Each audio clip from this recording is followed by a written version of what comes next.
People want real, and they don't want to talk about Soros, they don't want to talk about all this conspiracy stuff. They want to talk about real cost of living issues, jobs, home ownership, things like that. So the question is, what is the PPC policy on homelessness and the housing crisis? We have our friend here from Abbotsford that has a large homeless problem here.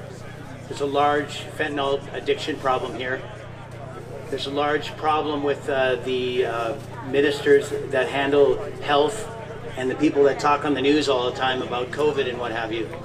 So when it comes to homelessness, when it comes to our communities, my community that I'm representing is Richmond Center, where there isn't a prevalent homelessness situation. But right nearby in Vancouver, where it's absolutely prevalent, we have the largest, lowest income postal code in Canada in East Vancouver. I don't know if you guys all knew that, but they're the poorest in the country.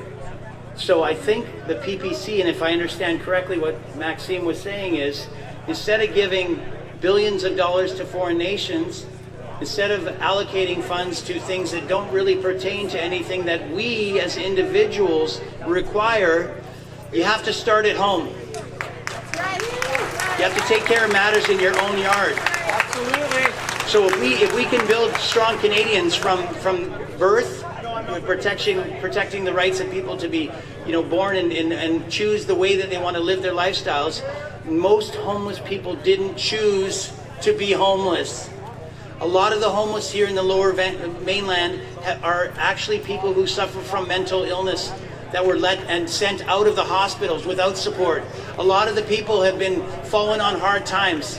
I've spent 600 hours in training for a program called Stephen's Ministry, which is non-pastoral care. And what that person does is they are there for people who need help. And the homeless need our help. And you know how you can do that? The same way you came here. Bring somebody a meal and talk to them. Understand the situation that they're in so they can be assisted.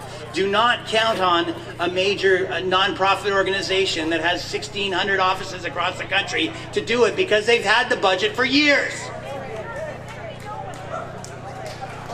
I don't know if I answered the question, but in order for things to change, you got to change. And in order for things to get better, you got to get better. So if we want to help the homeless people in our communities, we'll get to it.